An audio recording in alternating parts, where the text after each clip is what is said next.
so you ready? Yeah. All right. 3, 2, 1, action. All right. Welcome to the next episode of House Divided. My name's Tyree, and with me is my brother Teasy. And here we're going to give you the our opinions, probably mostly rooted in fact, so just deal with it, on what's going on with whatever topic we decide we want to talk about. So today it's College Football Friday, so we're going to talk about college football. So Teasy, first 3 reactions to the football games of importance that have happened so far. So I'm talking about Florida, Utah, USC versus San Jose State, and Notre Dame and whoever they thrashed. Well, yeah, Notre Dame is significant because they played somebody. That was not significant, but take away from USC was that. Take away from USC is that it looks like the defense is still the same. So will they get over that hump or will the defense perform better? I understand it's the first game of the year, but you want to see if they'll perform better. And who else did you say? USC. You said USC, San Jose, Notre Dame, and then Florida, Utah last night. Oh, yeah. So I didn't know what to expect of that game, but I didn't know anything about Utah's backup quarterback. Didn't know too much about him, so didn't know what to expect.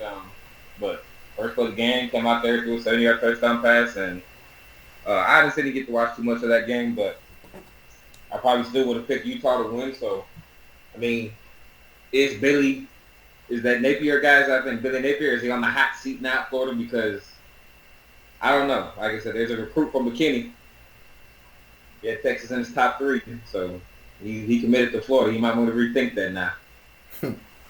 Okay. What about Graham Mertz? He threw for 300-something yards for Florida. Yeah, stat-wise, didn't look bad, but they scored 11 points, so something didn't happen right. Okay. I didn't watch the game, so I don't know any ins and outs of it. I just saw it and was like, ooh, Utah's stumping Florida.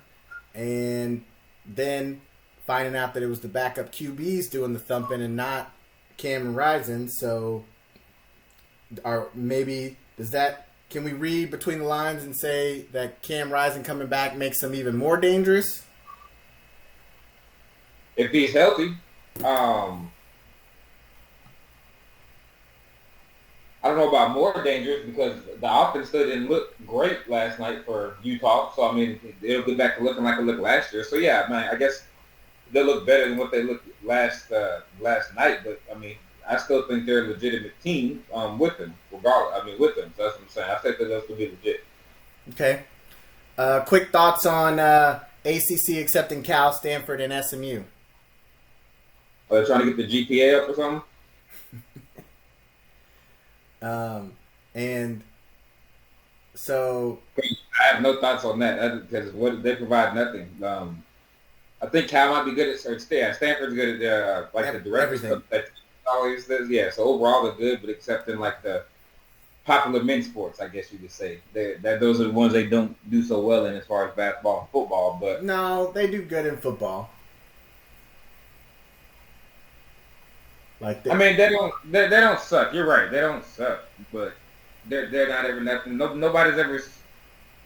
I personally, I don't think I've ever sat down and watched a Cal game, and I don't care who the opponent was. That's what I'm saying. I don't know if I ever watched a Cal game when Andrew Luck was there. I never did. So that's what I'm saying. Like they'll never catch my attention unless obviously they make college football playoffs and I have to watch them play. Yeah, I don't think Cal has been good at football in quite some time, so I don't know that anybody's watching Cal football. But I was talking about Stanford. Stanford's been good at football. They've been now they haven't been great since they lost what's his name as their coach, but they were always 8-9 win team, and for their academics and competing in football, like says something about what they were able to do with the level of kids that were going there, because they weren't getting the dummies. They were getting all the really educated kids that wanted to succeed in something outside of football as well. So, I'd be interested to see what SMU does out of all three of those schools, because they are going to the weak division to me of the ACC, and they're in a recruiting hotbed of Texas. So, will they be able to? I'm not saying that they can or can't right now get 5 stars like that or whatever, but will they get some more 4 stars and stay in state now, and that could be playing the ACC and give some competition to Clemson now? I know Clemson got a wide receiver right now. It's a 5-star that's committed to them from Texas. So Clemson does some work down here recruiting wise. They don't get a lot of prospects, but they get there a few. So I wonder what impact that'll have, and if SMU will be a legit team now, so to speak. I'm not to say that they haven't, but now that they're in a big conference, with one of the major conferences, because there's only going to be 4 left, I think, honestly. Yeah. So, will they start getting some respect now? Did Arizona State and Arizona find homes? I want to say, yeah. Did Arizona State end up in the Big 12? I think so, but, yeah, I'm not 100% sure. I can't remember who all... so they Big 12 added Arizona State, and Utah. Okay. All right. So, who are you watching this weekend? What? Me? And do you have the schedule? Can you put the schedule up of the games that are happening this weekend? And I only need to see the top 25 teams. Those are the only teams I'd watch. I don't have a really interest in anything else. So honestly, yeah. To me, I'm going to, because it comes on early, that TCU Colorado game. That might be the biggest game for me, because to me, it's like I said, Deion has a chance to potentially get an upset because of the first week of the season, or he could get thrashed. But because the bar is so low, I don't think no matter what happens in this game, it'll be the worst thing. Of course, there'll be some instant reaction that'll be like, oh, if they get oh yeah, this is what Deion to get, yada yada yada. But because they only won 1 game last year, like literally he can win 3 games this year, and that's an improvement. But that is a game I want to see how they look. I want to see how his son looks. I want to see if Travis Hunter does anything, because honestly, I haven't heard much about him since he committed. On the field, at least, I haven't heard much about him. And then, of course, I'm going to watch the Texas game. And then I think there's a night game, right?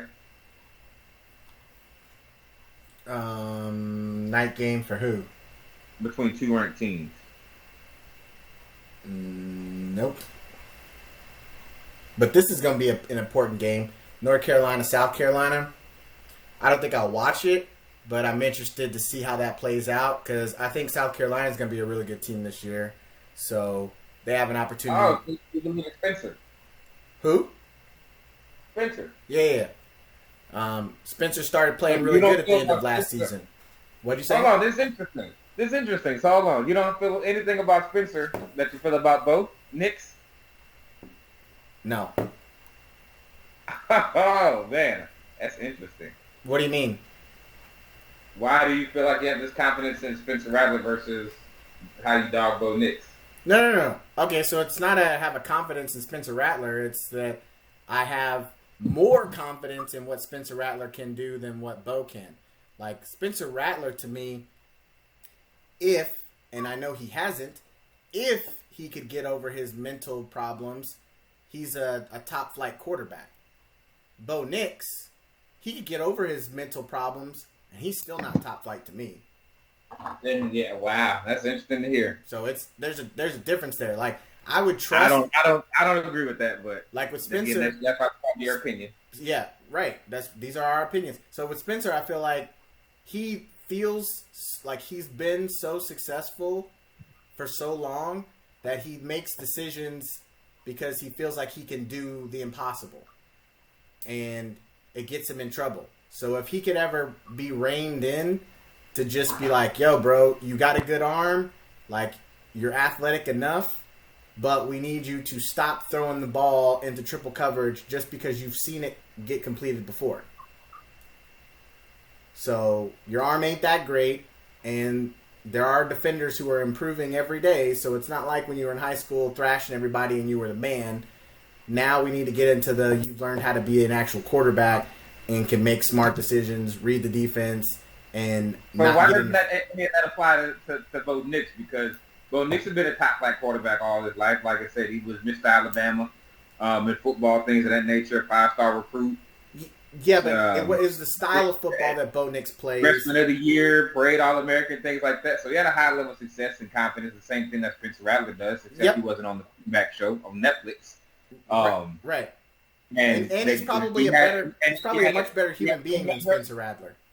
He had some measure of success, and then he struggled a little bit, transferred to a new place, and looks to regain that same confidence with at the hoopla that he came into with. Yeah, I just don't think he has the same skills as Spencer Rattler. Like, I'm not looking at Bo Nix saying, yes, you could be a quarterback for my football team in the NFL next year.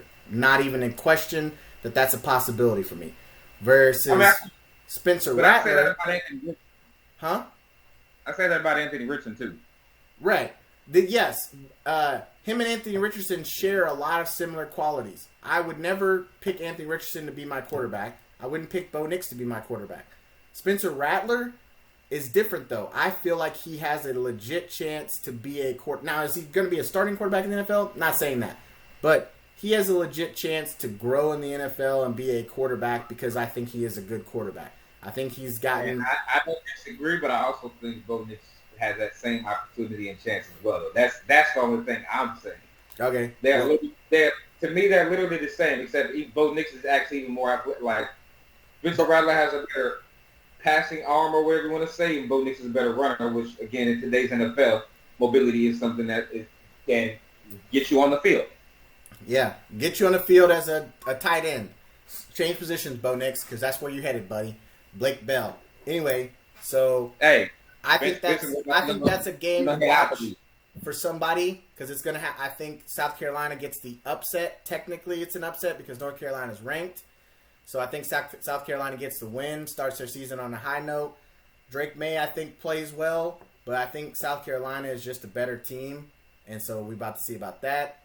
Obviously, I'm gonna suffer through my A&M game, and I pray that Bobby Petrino has really done something to the offense, and the culture at A&M has changed, and they are ready to actually impose their will, as Connor Wegman said in an interview the other day, that they're not just hoping to win games, but they're going out there to dominate. I hope that mindset is across the whole team, and we beat New Mexico by 50.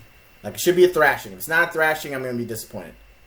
You said culture change. What culture change needed to happen? We go into games and we just want to win, and we hope to win. Like, the culture change has to be, you show up on that football field, you know you've prepared better, your team is better, and it's going to be shown on the football field. There's not going to be any doubt that New Mexico doesn't belong on the football field with Texas A&M. Like, there should never be a situation where New Mexico Lobos, is that what their logo is? Yeah. No, these are the Wolves. I think it's the state that's the Lobos. Whoever these dudes are should never come. It's Lobos. They should never come to Kyle Field and think they have a chance of winning this game. This should be over at the coin toss. We walked on that field, knew we're the dominant team, beat them by 60. If it's one of those games where it's like 14-7 going into halftime, there's a problem. If it ends up 28-14, 28-17, one of those types of scores, there's a problem. Because New Mexico should not be in our atmosphere. We're allegedly the number 4 talented team in the country. What that tells me is if we win 28-14, that we are not a good coach team, a good execution team. We just got a bunch of really good athletes and position players that don't know how to do it together on a football field. That's a problem. While I would normally agree with you, I will say it is going to be the first game running a new system. It's not a new system. That's not true. It's the same system. Just with a different person calling the play. Yes. Okay. Which, again, this is like, we could do a whole video on all my problems with Texas A&M. But that's one of them. It's not a new system. It's a new play caller and some tweaks to an existing system. Like, And so it didn't work before. Now we're just going to have a different person calling the plays in hopes that maybe somehow his vantage point from up in the sky booth, he's going to see the defense do something and he's going to say, oh, instead of running into this 11-man box, maybe we should pass out of it. And I don't know. I don't know what he's going to do differently, but I'm gonna give them 6 p.m. to 8 p.m. to show me that this is going to be different than what I expected. I've already said it, but I'm going to say it again. I feel like this is a 5-7 to a 7-5 football team. Anything better than 7-5 to me is an exceptional turnaround season because all these guys are young on offense anyway, so we'll get them back next season. So if we can have a positive development year, big things can happen the following football season. So go to the Texas A&M schedule. Where are the 5 losses you see? Where are the 7 wins and where are the 5 losses? Okay. So, I was like, am I not on the schedule? But I'm not on our schedule. A&M. Schedule. Okay. So, A&M's 5 losses. So, I'm 1 Alabama, 2 Tennessee, 3 I think South Carolina, and 4 LSU. And I think we get a flyer in either Miami or Arkansas. Ole Miss is potentially a loss because Ole Miss has just played us well. I think we beat Mississippi State so that we at least split the Mississippi schools. But I definitely see potential losses in Alabama, Tennessee, South Carolina, and LSU. And then, like I said, I'm open for the possibility that we go to Miami, and because we just aren't dominant, they're good enough to beat us. So, do you think?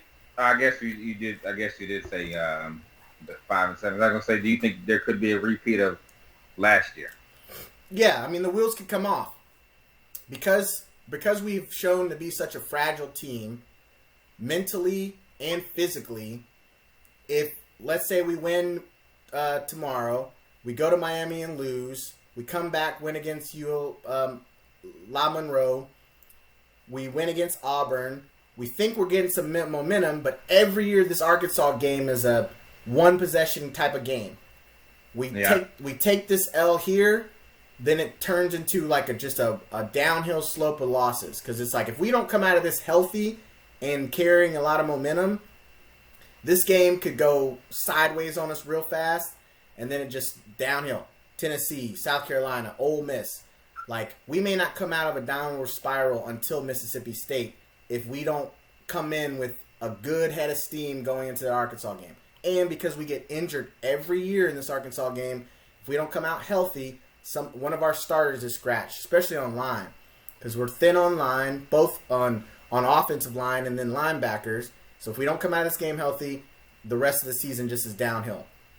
We get a couple of gimme games, Mississippi State maybe because they don't have Leach anymore because they've been beating us ever since they had Leach. And then we get Abilene Christian, who shouldn't be on the football field with us. But then we get LSU, who we humiliated last year, that they should be a really good team. And they're going to look to get revenge here. So, like I said, I could see 5-7, but I can also realistically think 7-5. And anything above that, if we get that just the 4th loss and we end up 8-4, I think it's a dramatic improvement, and Jimbo gets to keep his job for one more year, even if he was free to get rid of. So I got I don't like giving you guys any sort of Nielsen ratings, so I might tune in partially if I'm not asleep or playing Call of Duty to check out to see whether or not Rice has upset y'all. Because, I mean, they do have the dynamic JT Daniels they're going against. And so... Who playing against for a 3rd time on 3rd different team. Yeah. So, 3rd time's a charm for JT Daniels. He finna get that upset this time. So go to our schedule. Okay. Because this is what I was saying. This has to be our year. Week 2 is going to be pivotal again. It could set us on a nice path confidence wise, but as long as we compete, like I said, don't get blown out.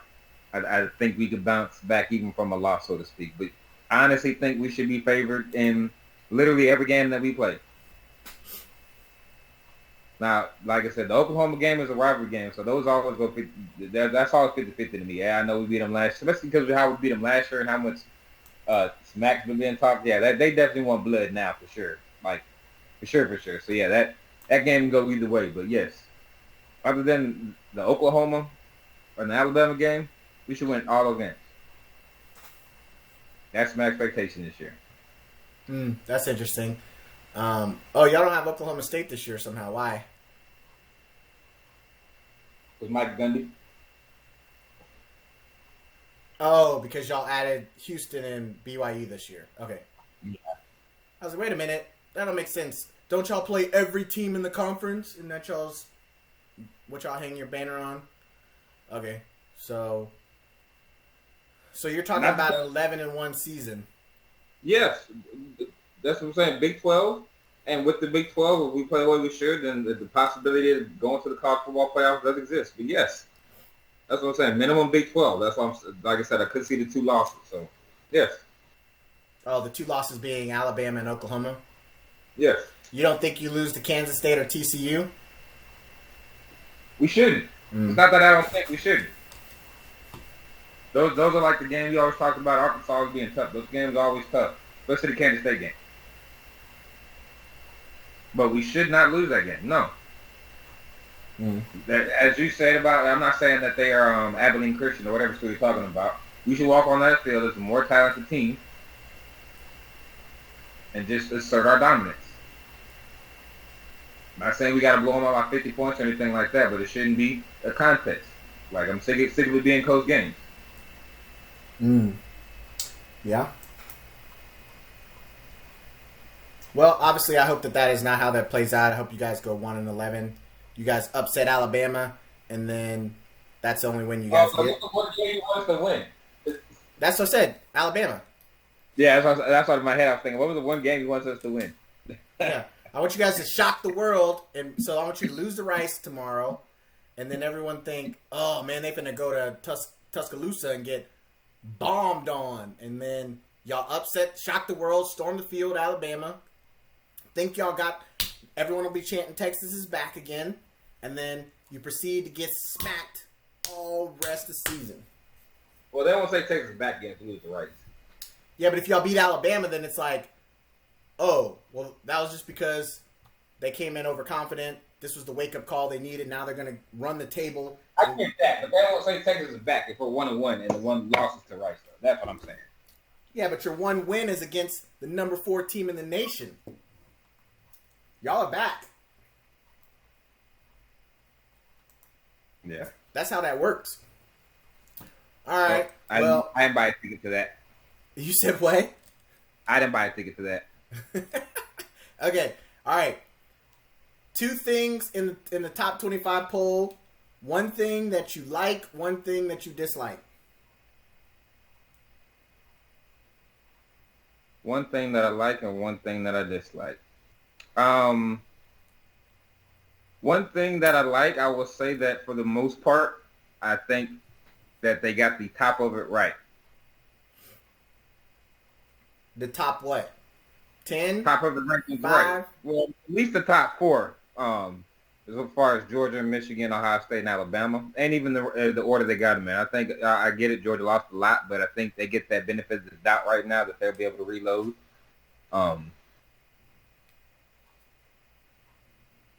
I like Michigan, Ohio State, and Alabama being the next team. Like I said, USC's defense is just way too suspect for me.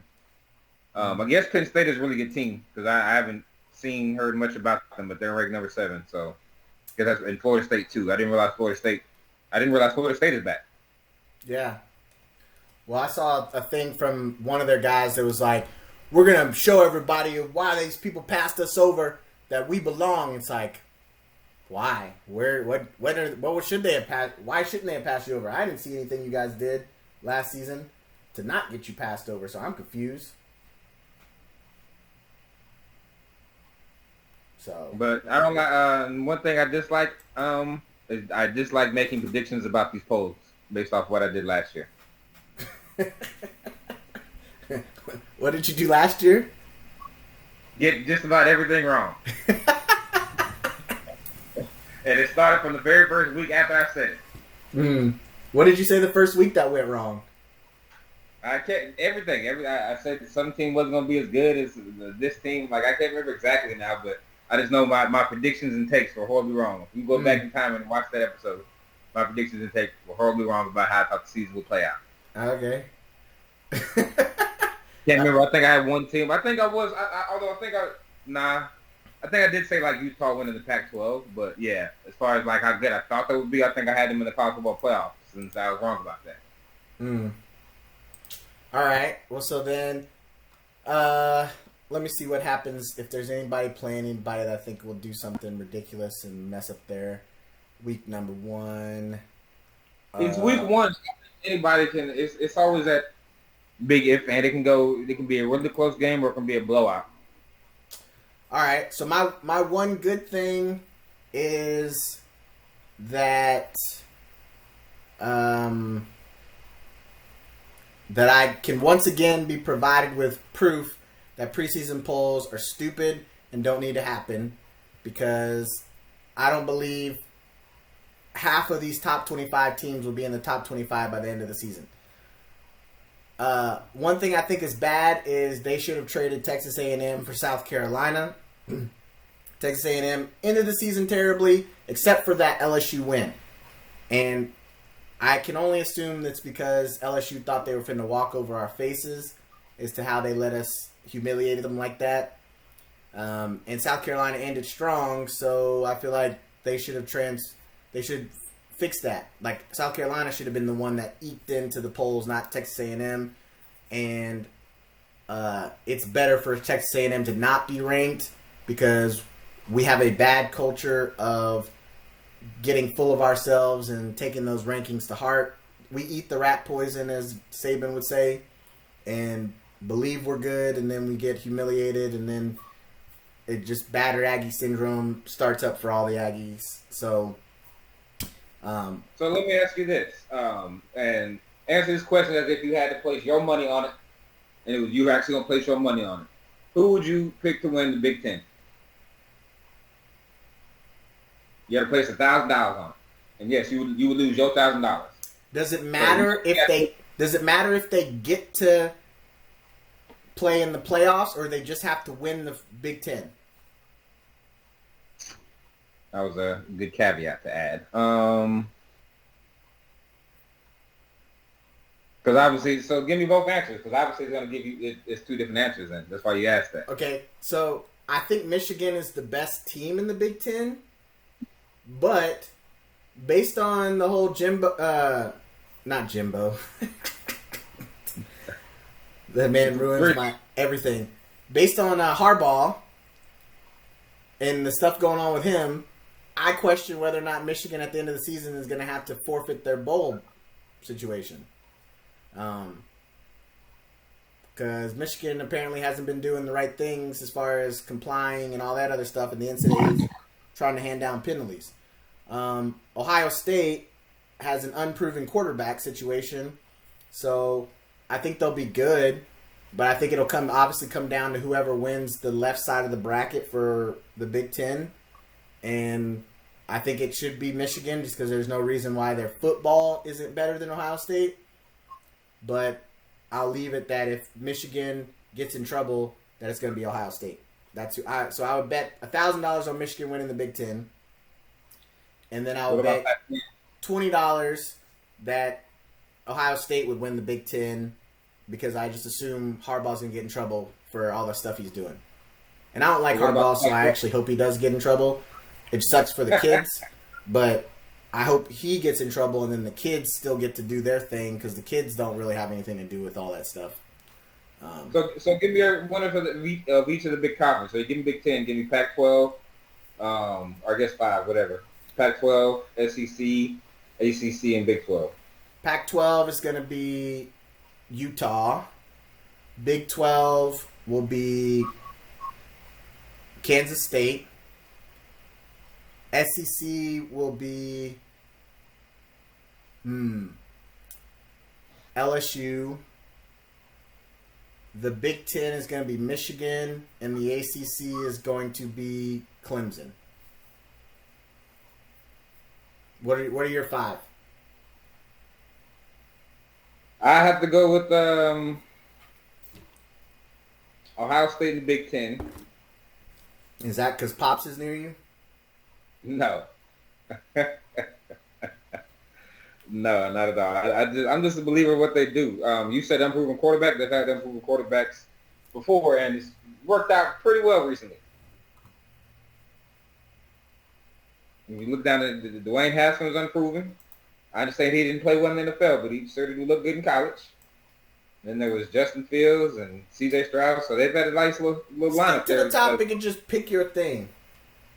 We're looking at the timer. ACC.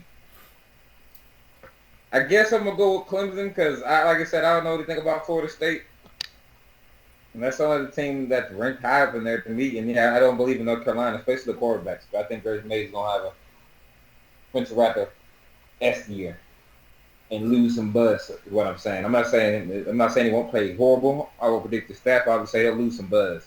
Okay.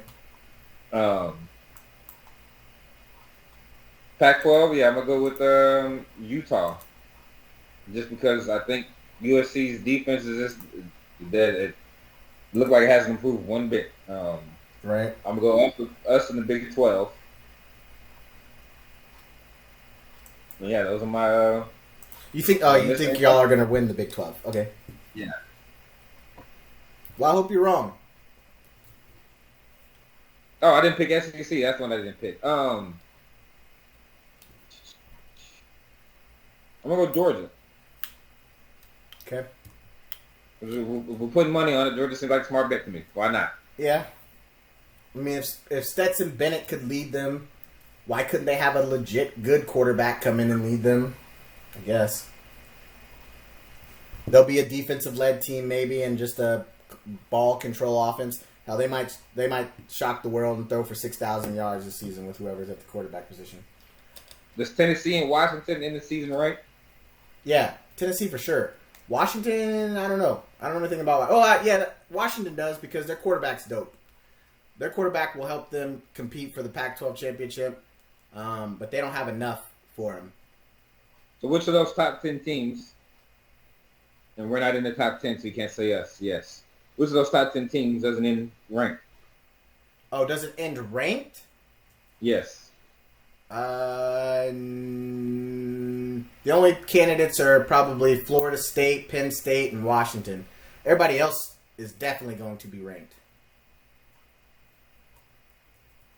But Penn State always is way overrated. Florida State, I have no idea why they're in the top 10. And Washington, they don't play enough anybody's for them to not be ranked. So I'm going to give them the benefit of the doubt and say they stay ranked. They don't play anybody. I say it a lot often. The burden of expectation sometimes can be enough. That's all it takes.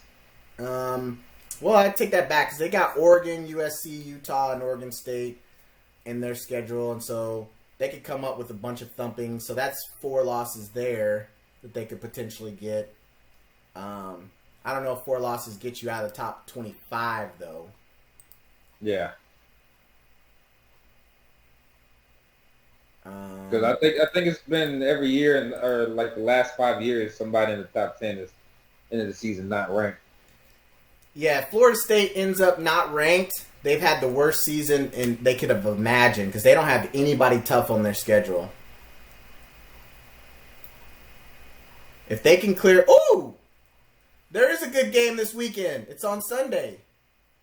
Okay. I thought there was 2 ranked teams. Yeah. Florida State, LSU. Okay. Yeah, there it is. That's gonna be. I'll be watching that one for sure. Yeah. Okay. All right. Well, we out of time. So, thank you, and thank you for watching, and have a good rest of your evening. And now I'm going to eat some lunch and play some Call of Duty. So, thank you. Don't do things that are going to get us shut down.